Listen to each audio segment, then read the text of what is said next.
마태복음 18장 전반부는 앞부분은 우리 지난 토요일 날 잠시 말씀을 나누었고요. 이제 18장 8절부터 보겠는데요. 마태복음 18장은 일단 우리가 뭘 전제해야 되는가 하면은 이 마태 참 이게 뭐라고 말한가 하면 쉬운 말로 우리 말로 요즘 말로 하면 마태 교회 공동체. 이게 또 이 말이 또 어렵구나. 그러니까 이때는 아직 그 교회가 형성되지 않았습니다. 그죠? 이 마태복음을 읽는 사람들은 아직 우리가 말하는 이런 교회도 없을 거. 물론 초대 교회는 지금 이런 형태의 교회가 아닙니다. 전부 다 가정 중심의 가정 교회였지. 어쨌든 교회라는 이름으로 형성된 것은 아니지만은 교회와 비스무리한 신앙 공동체는 이제 막 형성되기 시작했죠. 그래서 이 초대교회 이때는 그 신앙 공동체가 결속되는 것을 굉장히 중요하게 여겼습니다. 신앙 공동체가. 자, 우리 구약 성경을 보면은 구약에는 이스라엘 백성을 우리가 요즘 말로 세상이 말하는 국가나 민족으로 보지 않습니다. 구약 성경은 이스라엘을 신앙 공동체로 봅니다. 이야기 자꾸 어려워지는데 자꾸 쉽게 하려고 하는데 자꾸 어려워지네. 어쨌거나 이스라엘 백성들이 모인 것을 국가나 민족으로 보지 않고 이걸 예배를 드리는 하나님께 예배드리는 신앙으로 중심으로 모여진 공동체로 본 겁니다. 구약에. 그래서 하나님께서는 계속 이스라엘 사람들을 신앙적인 차원에서 보는 거죠. 이때도 똑같습니다.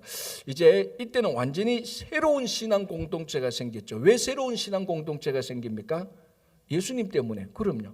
이제 이스라엘 사람들은 쉽게 말하면 율법 중심 그리고 성전 중심 이제 그렇게 공동체가 막 이제 그 국가 차원의 공동체가 있었는데 이제 예수님께서 오시고 난 다음에는 율법 중심, 성전 중심이 아니고 완전히 예수님 중심입니다. 부활하신 예수님 중심. 그래서 토요일 안식일에서 요즘 달력으로 말하는 일요일 주일로도 변경되고요. 그리고 모든 것의 중심이 예수님 중심의 공동체였습니다. 이 마태복음도 이제 그렇게 막 세워질 때 그때에 마태복음이 이제 기록되면서 했는 건데 이 마태복음 18장은 바로 그런 공동체를 전제로 하고 이 말씀을 하는 겁니다. 그러니까 이 마태복음 18장에서 누구든지 한 사람을 실족하게 하면 잃어버린 양 이야기도 나오고 지금 여기 너의 손이 너의 발이 너의 눈이 범죄하게 하거든 이 모든 것들이 다 뭘 밑에 깔려 있는가 하면은 공동체. 그래서 교회는 천하 없어도 공동체입니다. 사람들이 같이 모여서. 그러니까 우리들이 이 신앙생활의 성숙은 개인이 열심히 기도하고 개인이 도를 닦고 개인이 말씀을 읽고 은혜를 받고 그것도 중요하지만은 우리 기독교 신앙의 공동체는 불교하고 판이하고 다른 게 바로 이겁니다. 불교는 자기가 혼자 도를 닦으면서 그 동굴 안에 들어가서 면백 참선해서 도를 깨달으면은 신앙이 완성되는 거예요. 그래서 가능하면 이제 우리말로 하면 아주 고성일수록 면백 창선을 오래 하고 그래 어떻게 보니까 여러분 이 좀 뭐 다른 종교를 탓하는 게 아니고 이 고성일수록 불교의 고성일수록 성격이 괴팍스러워요. 왜 그런 줄 알아요? 왜 그럴까요? 첫 번째 그 성질이 괴팍스러워서 그렇고 두 번째는 뭡니까? 그렇죠. 혼자 있어서 그래요. 뭐 불교가 들으면 감히 너가 우리 고성을 그렇게 평가할 수 있나라고 말하지만 내가 보니까 그런데 뭐 혼자 있으니까 혼자 면백창선 30년 하면서 도를 터지니까 뭐 어떤 불교 나름대로 어떤 그런 진리는 잘 깨달아요. 그러나 공동체 생활할 때 성질 더러워요. 막 이상한 소리도 하고 또 그러니까 그게 또 고성 자기 깨달은 걸 말하는데 우리 기독교는 이 사람과 사람 사이에서 성격이 형성되고 사람과 사람 사이에서 양보하고 배려하고 어떻게 이 진리를 다른 사람에게 잘 얘기를 해서 함께 다듬어가는 그래서 우리 기독교 신앙의 진리는 신앙의 성숙은요 혼자 성경 읽고 혼자 하는 것이 기본이 되지만은 그건 기본이지 완성은 공동체에서 완성됩니다. 그래서 하늘나라 가면은 하늘나라 혼자 삽니까? 아니에요. 안 가봐도 압니다. 우리 성경을 보면 요한계시록 보면 하늘나라 모습이 나타나죠. 혼자 고고하게 있는 하늘나라 모습은 없어요. 성도들이 함께 모여서 찬양하고 함께 모여서 예배드리는 그런 모습들이 있지. 그래서 우리 기독교 신앙의 본질은 항상 공동체에 있습니다. 자, 그래서 마태복음 18장도 그걸 전제되어 있습니다. 그래서 우리 한국교회 성도들이 이제 우리가 기독교를 받아들인 지 100년이 이제 뭐 많이 넘어가면서 성숙 단계로 완전히 들어가야 될 타이밍인데 이 부분에 있어서 계속해서 삐걱하는 몇 가지 이유들이 사회적인 관계에서 아직까지 이게 제대로 잘 역할을 빛과 소금을 잘 하지 못하는 역할도 있고 내부적으로 볼 때는 교회 공동체의 성숙함이 아직도 좀 부족한 겁니다. 이걸 빨리 더 성숙하게 하고 외부적으로는 이 사회와 어떻게 좋은 관계라는 게 뭐 사회에 아부하라는 게 아니고 빛과 소금이 되는 건가? 요거는 이제 이 차원이 남아 있습니다. 지금까지 뭘 잘했느냐? 개인 신앙을 잘했어요. 그래서 혼자 철야 기도도 열심히 했고 일 안 틀리면 일 틀리면 어떡합니까? 혼자 기도원에 가서 소나무 뿌리도 뽑아보고 그래서 잘해온 게 그것까지는 잘한 거. 그러나 이게 성숙할 때는 그것만이 성숙이 되는 게 아닙니다. 공동체에서도 성숙해야 되고 사회적인 관계에서도 어떻게 개인적으로 안 믿는 사람과 비즈니스를 할 때 어떻게 저 안 믿는 사람이 악독하게 나와도 어떻게 내가 신앙을 지키며 잘 빛과 소금이 되느냐 그런 차원. 이제 그게 성숙한 차원이죠. 이제 그런 것들이 막 형성되는 게 사실은 이 마태복음 때하고 마찬가지예요. 그래서 지금 뭔가 하면은 공동체를 어떻게 잘 세워 나가는가에 대한 원칙이 여기 있는 겁니다. 자, 그래서 마태복음 1장 7절에서는 누구든지 어린아이 하나라도 실족해서는 안 된다. 그 어린아이 하나라도 실족하게 되면 공동체가 무너지니까. 자, 이제 두 번째 차원이 18장 8절입니다. 만일 너의 손이나 너의 발이 너를 범죄하거든 찍어내버리라. 장애인이나 다리 저는 자로 영생에 들어가는 것이 두 손과 두 발을 가지고 영원한 불에 던져지는 것보다 나으니라. 자, 이게 이제 공동체 모습을 이제 자기 몸의 신체 기관으로 비유하는 겁니다. 예를 들어서 내 오른손이 뭐 쉽게 말해서 내 오른손이 이게 자꾸 소매치기 하는데 자꾸 버릇이 들어있어. 오른손이 내 말을 안 들어. 뭔가 쓱 가다가 저 사람이 좀 호주머니 뭐 있을 것 같으면 본능적으로 오른손이 막 움직여서 소매치기를 하려고 해. 어떻게 하라고요? 오른손을 잘라버리는 겁니다. 이게 이제 보통 공동체 이론에서 썩은 사과 이론입니다. 사과 박스에 썩은 사과 뭐 있으면 어떡합니까?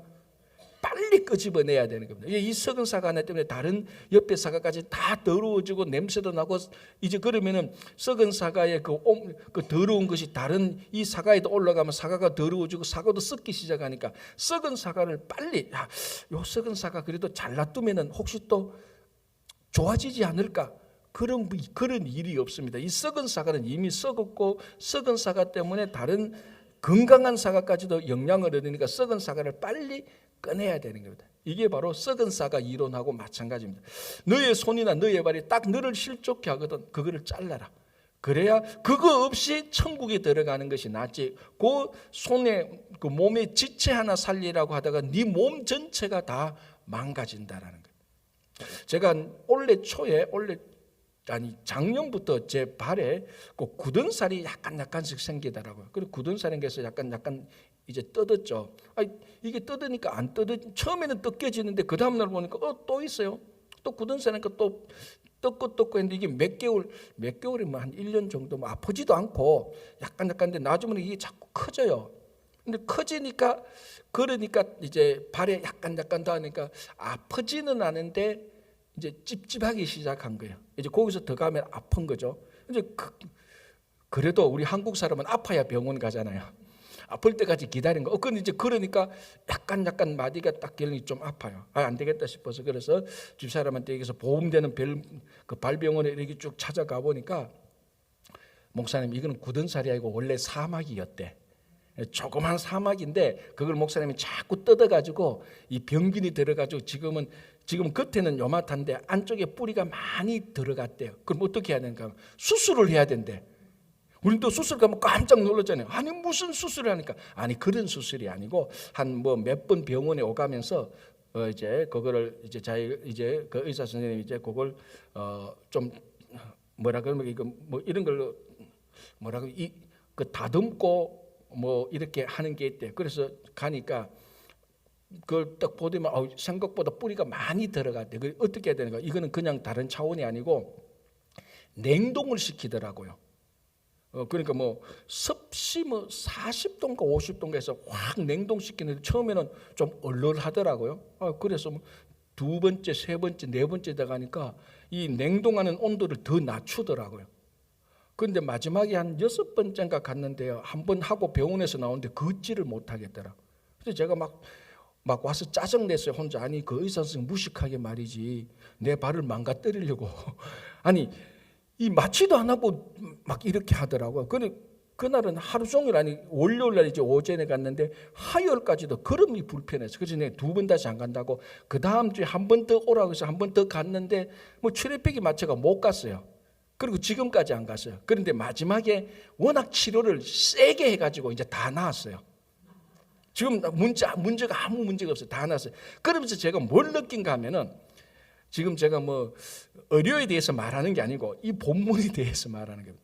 제가 느끼기가 처음에 그 조그만 뭐 굳은살 같은 게 있어요. 굳은살 같은 게 그거를 가만히 놓아두고 자꾸 긁으니까 이게 사실은 판단도 잘못해서 조그만 사병인데 그래서 그분이 아니 목사님 이게 처음 올 때 왔으면 일도 아니라고 한 번 긁어내고 약 한 번만 바르면 됐는데 이게 오래되니까 뿌리가 깊이 들어가게 되는 거예요. 그래서 만약에 내 물에서 만약에 내가 이거 한 몇 년째 안 오고 어떻게 됩니까? 어떻게 되겠냐? 뭐 어떻게 돼? 뭐라고 말합니까? 아주 투명스럽게 말해요. 발 잘라야 돼요. 그러더라고. 남의 속도 모르고 그러니까 가만히 생각하니까 지금이라도 온 게 다행이다. 진짜 내가 아주 무뎌가지고 뭐 이 굳은살이 왜 이리 커져? 계속해서 혼자 뭐 이렇게 발 씻고 뭐 뜯어내고 했더라면 진짜 나중에 어떻게 될지도 모르겠더라. 그게 오늘 이 보시면 네 손이나 네 발이 너를 범죄하거든.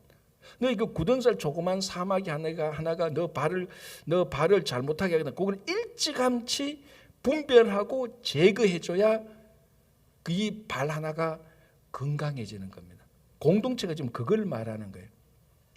여러분 모든 공동체에는 다 우리들이 약하고 잘못된 게 있어서 이렇게 공동체 전체를 파괴시키는 게 있습니다. 자, 이스라엘 백성의 어떤 일입니까? 아간의 범죄가 전형적인 이겁니다. 아간의 범죄. 아이성하고 전투할 때 아간 혼자가 범죄를 저질렀잖아요. 근데 그걸 그때는 아무도 몰랐습니다. 아무도 모르고 아간의 범죄를 가지고 아이성하고 전투를 했는데 이스라엘 백성들 전체가 다 패배한 거예요. 그것 때문에 몇천 명이 죽었어요. 아간의 범죄 하나 때문에 몇천 명이 죽었어요. 그걸 처음부터 누군가가 아간이 범죄했다는 걸 알고 그걸 도려냈다라면 아이성 전투는 쉽게 이겼을 겁니다. 그거하고 마찬가지. 그래서 이것을 우리 공동체 가운데 공동체 전체를 파괴하는 한 부분이 있다면 그걸 빨리 도려내라. 그래야 공동체 전체가 산다는 거예요.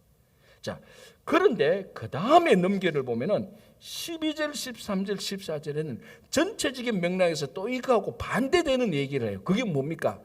이런 양 비유예요. 자, 한 마리에 이런 100마리가 있는데 목자에게 100마리가 있는데 한 마리 양을 잃어버렸다. 그런 99마리를 잠시 두고 자, 그렇다고 해서 이 99마리를 위험하게 둬서는 안 됩니다. 자, 이제 그러니까 여기서도 한 가지 전제가 있죠. 한 마리 양을 찾으러 가는데 99마리를 늑대가 올 수 있도록 목자가 없을 때 늑대가 오거나 뭐 다른 사나운 맹수가 와도 괜찮을 정도로 맹수가 와도 안전하게 만들어 놓고 한 마리를 찾으러 가는 겁니다. 그러니까 99마리 위험에 노출된 채 나는 한 마리가 더 중에 가는 그런 무식한 목자가 아니에요. 99마리를 안전하게 해놓고 맹수가 못 들도록 해놓고 한 마리를 찾아가는 겁니다. 이 한 마리가 길을 잃어버리기 때문에 이 한 마리를 찾아오는 겁니다. 원래 이 구약 율법 정신에 의하면은 한 마리 양이 자기가 잘못해서 길을 잃어버렸기 때문에 나중에 양 한 마리를 찾아와서 너가 왜 길을 잃어버렸냐라고 해서 그 잘못에 대한 징계를 해야 되는 거예요. 구약 율법에. 의하면. 그래서 이게 보복동형법이라 그러죠. 눈에는 눈에는 눈, 귀에는 귀처럼. 그러나 예수님께서 오셨을 때는 이 한 마리 양을 찾기 위해서 99마리를 놓아두고, 물론 안전하게 놓아두고 한 마리를 찾아라 갑니다. 그리고 이 한 마리를 찾았을 때 목자의 기쁨이 99마리가 안전하게 있는 것보다 더 기뻤다라는 그런 것을 얘기하는 겁니다. 자, 그러니까 아까 앞에서 우리 손의 지체가 우리 전체를 범죄하게 하거든 그걸 빨리 잘라내라고 말을 하고, 이번에는 한 마리 양이 잃어버렸다면 이 한 마리 양을 벗어내가 잘라버리고 잊어버린 채 놓아두는 게 한 마리 양을 찾아서 오라고 말합니다. 목자가 전심을 다해서. 그러니까 어떻게 전체적인 맥락에서 보면은 약간 반대되는 그런 얘기를 하고 있는 것이 보입니다. 그러나 이 잃어버린 양이든 내 몸을 망하게 하는 지체 비유든 가장 큰 핵심은 뭔가 하면은 공동체를 살리는 데 초점이 있습니다. 왜 한 마리를 찾아가느냐? 이 한 마리를 찾는 이유는 한 마리 자체도 귀중하게 여기지만 잃어버린 양 한 마리를 숫자적으로 99대 1이라고 해서 이 한 마리 양이 아홉 마리가 있는데 한 마리가 뭐 중요하냐? 이렇게 일에 대한 가치를 무시하는 것이 아니고 일에 대한 가치도 귀중하게 여기고, 중요한 건 뭡니까? 일이 있어야 100이 되는 거예요. 이 1이 없으면 100이 안 되고 99밖에 안 되는 겁니다. 원래 온전한 공동체는 100이기 때문에. 그래서 이 100을 채우기 위해서라도 1을 데리고 와야 되는 겁니다. 물론 일 자체에 대한 가치를 인정하는 거예요. 자, 이게 자칫하면은 100을 채우기 위해서 1을 데리고 와야 된다고 생각하면 자칫하면 이게 전제주의로 갈 수밖에 없어요. 그러나 이 잃어버린 양 비유는 일 자체에 대한 가치를 우선적으로 중요하게 여깁니다. 1 하나, 99에 비해서 1은 숫자적으로 아주 형편없지만 낮지만, 그러나 낮지만 일 자체에 대한 사랑이 있는 겁니다. 일 자체에 대한 사랑을 가지고 또한 일이 있어야 100이 되는 공동체의 온전성을 같이 합친 게 공동체의 이 잃어버린 양의 비유라는 겁니다. 그래서 이게 아까 앞에서 몸의 지체를 파괴하는 손이나 눈이나 귀가 있다면 잘라버리라는 것도 뭡니까? 이 공동체를 온전하게 지키기 위해서 어쩔 수 없는 방책입니다. 그게. 그러나 잃어버린 양은 범죄케 하는 게 아니었기 때문에 잃어버린 양은 어떤 연유로 잃어버린지는 모르죠. 목자가 잘못했는지 양 자체가 잘못했는지 그거는 지금 본문에서는 언급하지 않습니다. 그러나 잃어버린 양 자체에 대한 목자의 긍휼함과 그 한 마리에 대한 99에 대한 한 마리에 대한 긍휼함과 사랑을 가지고 공동체 99 플러스 1이 돼야 100이 되는 공동체의 온전성을 가지고 양을 찾으러 가는 것. 그래서 이 마태복음의 마태복음 18장은 한 마리에 대한 귀중함과 공동체의 온전함에 대한 가치를 중요하게 여기는 것입니다. 자, 그게 또 15절부터 또 나옵니다. 그러니까 지금 마태복음은 공동체를 세우는 데 있어서 한 5가지를 얘기해요. 첫 번째가 뭔가 하면 1절에서 7절 소자 하나를 실족하게 하지 말라. 그리고 8절 9절을 보면은 공동체를 파괴하는 내 손이 있다면 그건 일찌감치 잘라버리라. 그리고 12절에서 13절 잃어버린 양 한 마리를 찾아오라. 그리고 15절에서 이제 20절까지는 형제가 죄를 범했을 때 공동체가 어떻게 다루어야 되는 것. 네 번째. 그리고 21절에서 35절 끝까지는 이 모든 공동체를 세우는데 가장 중요한 바탕이 되는 긍휼함과 용서함. 그걸 말하고 있습니다. 그래서 마태복음 18장은 우리가 공동체를 세울 때 우리에게 중요한 가르침을 주는 겁니다. 자, 이제 네 번째 단계로 보겠습니다. 형제가 죄를 범하거든. 자, 15절 보겠습니다. 너의 형제가 죄를 범하거든 가서 너와 그 사람과만 상대하여 권고하라. 만일 들으면 너가 너 형제를 얻은 것이라. 자, 어떤 한 형제가 잘못을 했습니다. 그런데 내가 알아서 어떻게 하라고요?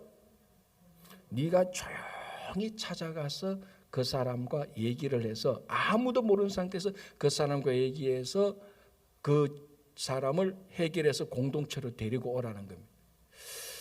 자, 이제 우리가 실제적인 현실을 볼 때 여기서부터 막히는 경우가 많아요.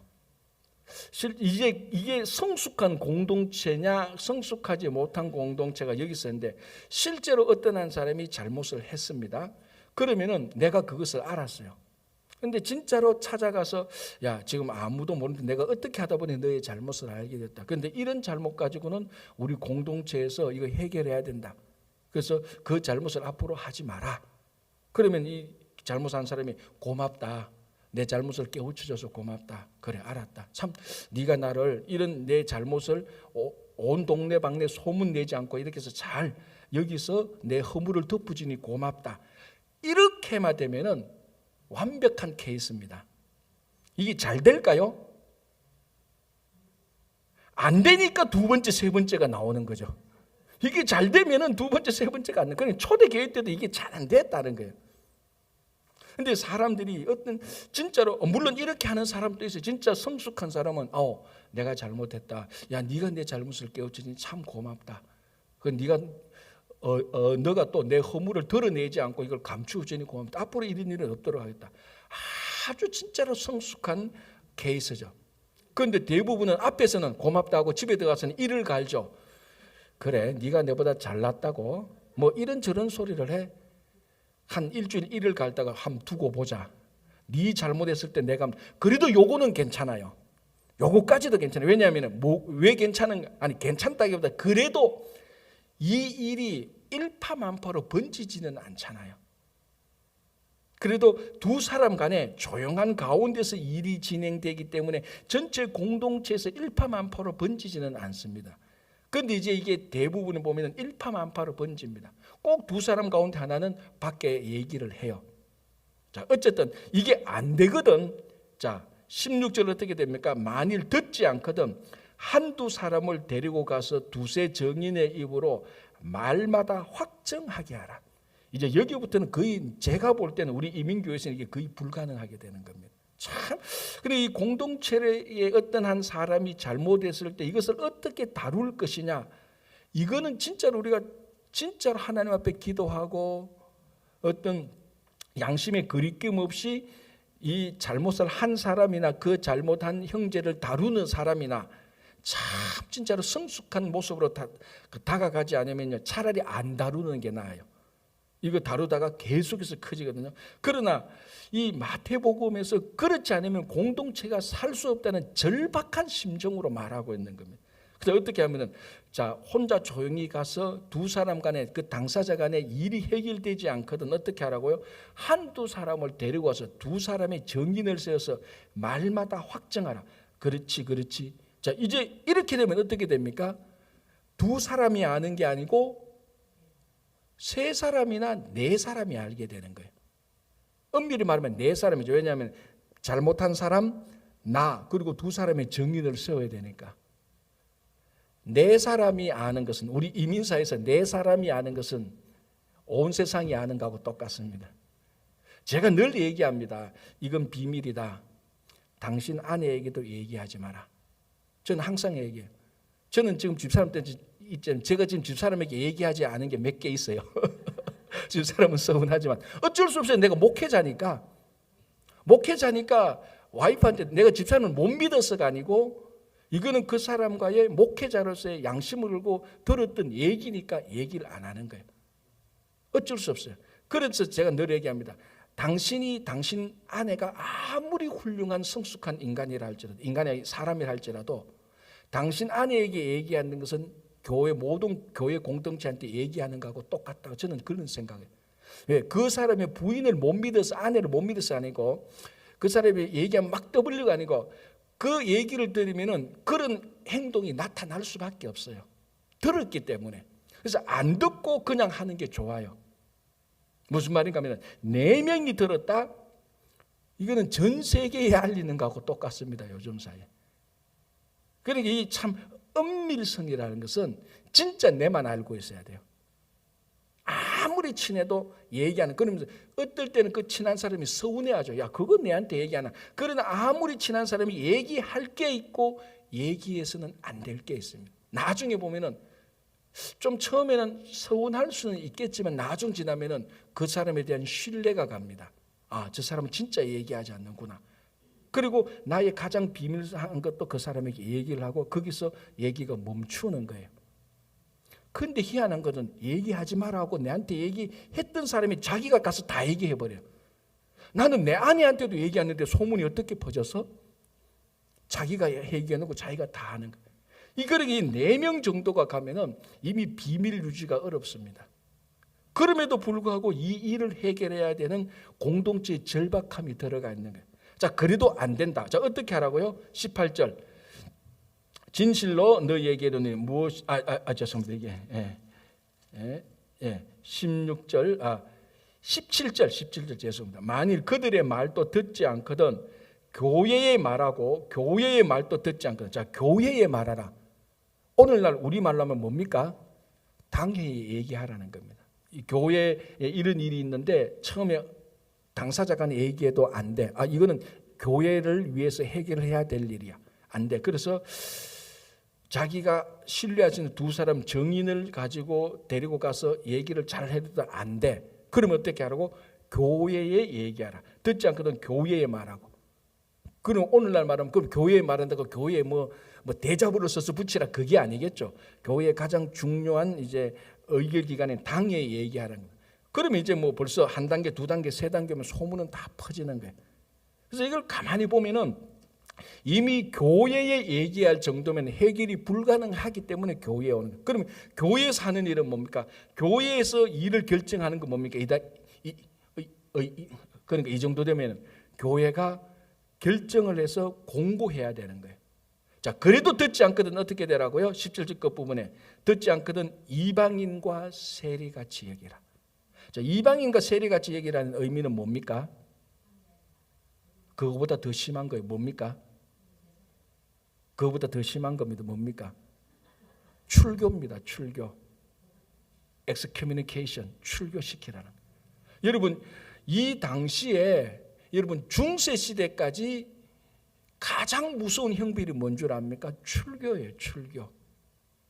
이거는 영적 사형하고 똑같은 겁니다. 어마어마한 여기서 이방인과 세례같이 우리 권사님 너무 착해가지고 상대하지 말라. 여러분 상대하지 말라 근데 누가 겁나겠습니까? 이건 출교입니다. 이방인과 세리같이 여기라. 출교시키라. 영적 사형을 시키라는 거예요. 그래서 지금 제가 말했는데 절박성이죠. 왜?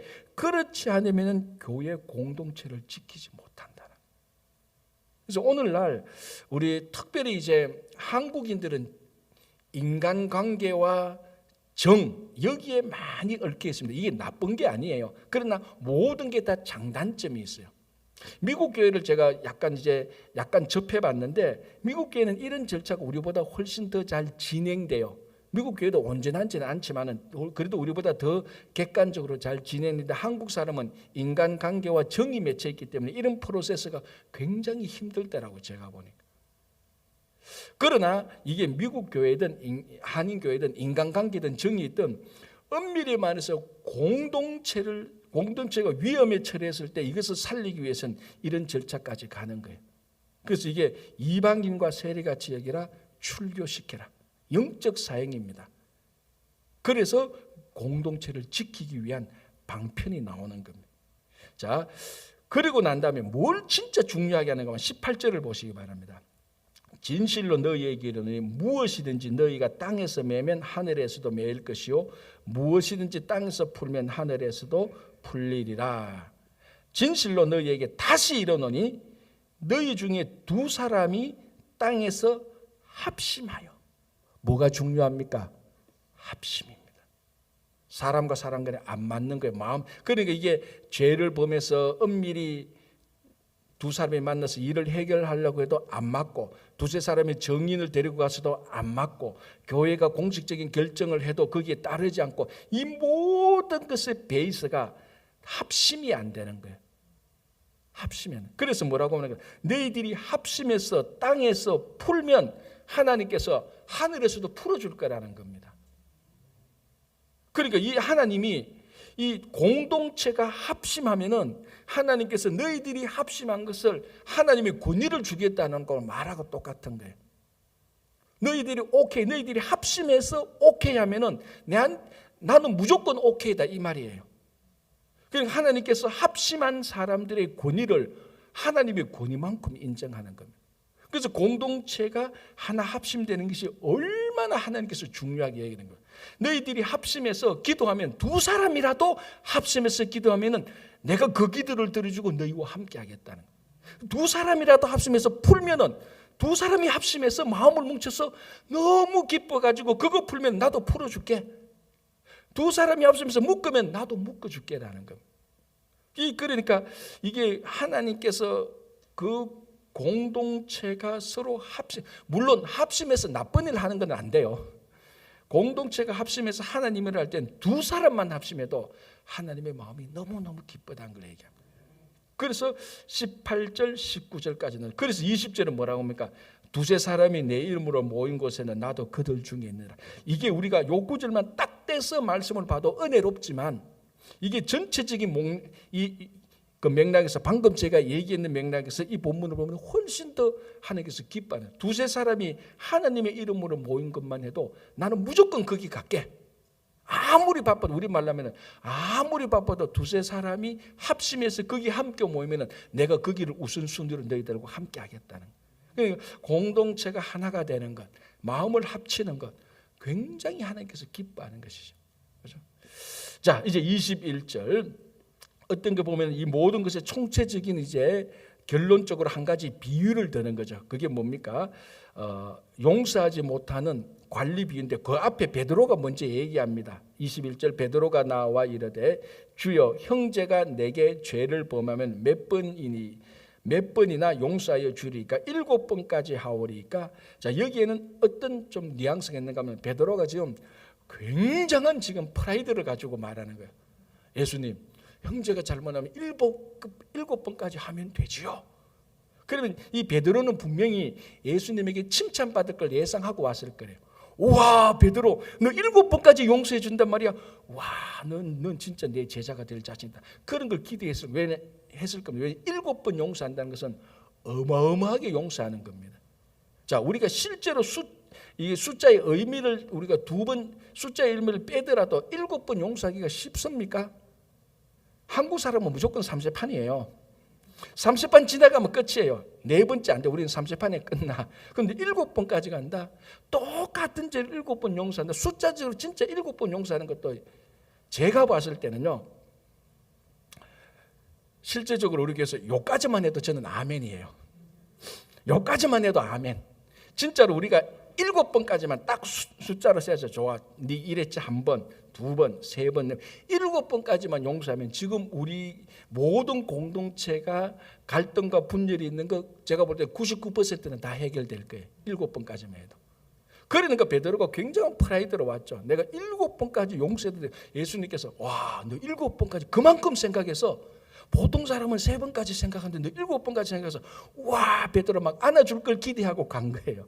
왜냐하면 아직도 여전히 누가 잘못하면 그 잘못에 대한 보복 동형법, 율법으로 눈에는 눈, 귀에는 눈 형식으로 나가야 되는데 7번까지 용서하겠다고 말한 것은 어마어마한, 진짜로 진짜 칭찬받을 일이죠. 자, 그런데 22절 예수께서 이르시되 너에게 이르노니 7번뿐만 아니라 7번을 7번까지라도 하라. 자, 9구단 7 곱하기 70은 490. 예수님은 숫자적으로 말하면 490번까지 하라. 제가 볼 때 이걸 글자 그대로 액면 그대로 받아들여도 490번까지 용서하면은 지금 분열과 갈등의 모든 공동체 100% 다 해결됩니다. 그렇지 않고 490번 용서해 준대. 그런데 예수님의 이 뜻은 뭡니까? 490번입니까? 아니죠. 끝이 없이 무한하게 하는. 자, 이게 가능하냐? 가능 안 하죠. 인간이 어떻게 가능한? 3번 용서만 해도 우리가 옆에서 볼 때는 그분 참 훌륭하다. 아니, 한 번만 용서해도 그래도 저분이 용서했구나, 훌륭하다는데 끝까지 용서하라고, 그게 가능합니까? 불가능해요. 어떻게 가능할까? 어떻게 가능하겠습니까? 그게 이제 22절부터 예수님께서 비유를 말씀하시는데 내일 합시다. 이것도 하면 또 말이 많아지니까, 말이 많아지면 나쁜 의미라, 이게 내용이 많으니까. 그래서 예수님께서 한 비유를 말합니다. 어떻게 7번씩 7번까지 용서할 수 있을까? 우리는 못하죠. 그러나 예수님의 이 말씀을 들으면 할 수 있는 근거가 생기는 겁니다. 그래서 여러분 오늘 댁에 가셔서 마태복음 28장 24절부터 한번 쭉 읽어보시고 내일은 이 부분을 하고 또 19장으로 넘어가겠습니다. 그래서 참 이 마태복음 18장부터는 공동체, 교회 공동체. 그래서 예수님께서 교회를 위해서 우리 사도행전 보면 하나님이 자기 피로 산 교회라고 말했습니다. 그래서 이 교회 공동체를 세우기 위해서 하나님께서, 주님께서 얼마나 우리에게 중요하게 여기는가를 우리가 알고 하나님께서 맡겨주시는 교회 공동체를 잘 세워나가는 우리 모두가 되기를 바랍니다. 기도하겠습니다. 하나님 감사합니다. 12월 달입니다. 이제 올 한 해도 많이 남지 않았는데 아직까지 해결되지 못하고 우리가 가지고 있는 문제들이 있습니다. 주님, 올 마지막 한 해가 지나가기 전에 주님께서 우리와 함께 하셔서 모든 일들을 주님께서 은혜롭게 잘 해결하여 주시기를 간절히 바라옵고 원하옵나이다. 이런 문제들로 인하여서 우리 각자가, 공동체가, 또 가정이, 일터가 많이 성숙하게 하여 주시옵소서. 주님, 오늘도 여러 가지 기도 제목을 가지고 나왔습니다. 우리 교회의 기도 제목, 가정과 일터의 기도 제목, 그리고 각자의 기도 제목들 다 들어서 응답해 주시고, 특별히 김영만 장로님, 이창근 집사님, 주님, 지금 올 한 해가 지나가기 전까지 많은 회복이 일어날 수 있도록 주님께서 인도하여 주시옵소서. 그 외에도 육신이 연약하신 분들, 마음의 상처와 아픔과 낙담 가운데 있는 분들, 주님께서 찾아가셔서 위로해 주시고 회복시켜 주시고 치유하여 주시옵소서. 아버지, 특별히 또 우리 가정의 자녀들, 주님께서 한 명 한 명 우리 자녀들 지켜주시고, 학업에 있는 자녀들에겐 지혜와 지식을 주시고, 미래와 진로를 위해서 기도하고 있는 그 자녀들의 기도를 들어서 응답하여 주시옵소서. 주님, 오늘도 이른 아침부터 일터에 나가서 수고하는 손길과 발길들 함께 해주시고, 그들이 피곤하지 않도록 도와주시고, 그 일터에서도 빛과 소금이 되게 하여 주시고, 그들의 건강을 꼭 지켜주시고, 재정적으로나 여러 면에 있어서 결핍하지 않고 풍성한 삶을 살 수 있도록 도와주시옵소서. 오늘도 이 아침에 기도를 들어줄 것을 믿으며 예수님 이름으로 기도합니다. 아멘.